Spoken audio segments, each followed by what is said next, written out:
আমরা 133টা অধ্যাদেশ নিয়ে আলোচনাটা আজকে শেষ করেছি 2 দিন মিলে, কিন্তু কিছু কিছু অধ্যাদেশের বিষয়ে আলোচনার প্রস্তাব করেছেন কয়েকজন সদস্য।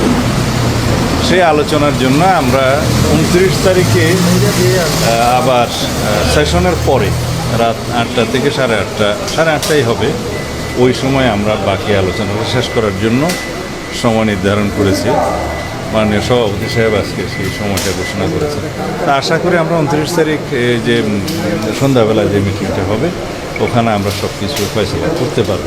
এখন পর্যন্ত কতগুলো অধ্যাদেশে একমত হতে পেরেছে? এইগুলা গুণই নেই, অধিকাংশ বিষয়। জুলাই সংক্রান্ত 4টা অধ্যাদেশ আছে, এই 4টা অধ্যাদেশের বিষয়ে তো আলোচনা হয়েছে, মানে আপনারা হুবু এই কোনটা জুলাই সংক্রান্ত 4টা অধ্যাদেশের মধ্যে একটা হচ্ছে জুলাই যোদ্ধাদের সুরক্ষা আইন ওইটার বিষয়ে সবাই একমত এবং হুবু ওইভাবে পার্লামেন্টে উপস্থাপন করা হ্যাঁ, না জুলাই যোদ্ধাদের এটা ইন্ডেমনিটি বিষয়ে যে জুলাই সুরক্ষা অধ্যাদেশটা সেটার বিষয়ে সবাই একমত, এটা গতদিনই একমত।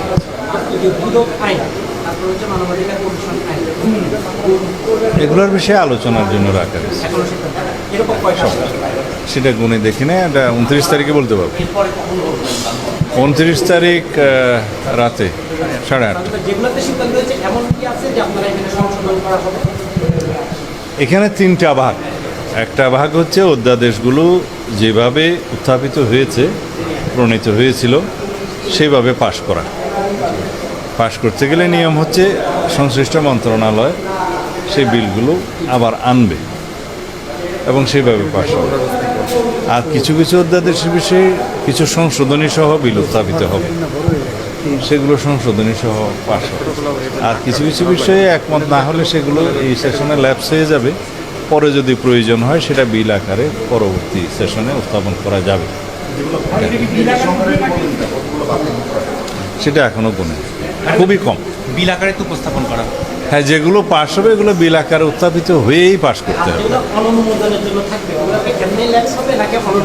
সংসদের নিয়ম হচ্ছে 3rd রিডিংয়ে বিল পাশ হওয়ার আগে যে অধ্যাদেশগুলো ছিল সেগুলো অনুমোদন করিয়ে নিতে হবে, তা নাহলে 2টা আইন বিদ্যমান থাকে।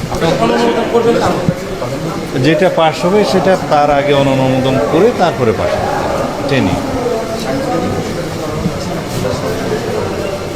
এটা সাংবিধানিকতা এবং জুলাই জাতীয় সনদ দুটোই আমরা বিবেচনা নিয়েছি এবং জুলাই জাতীয় সনদকে আমরা এখানে প্রাধান্য দেব এবং সাংবিধানিকতা যাতে রক্ষা করা যায় সেই বিষয়টা আমাদেরকে লক্ষ্য রাখতে হবে।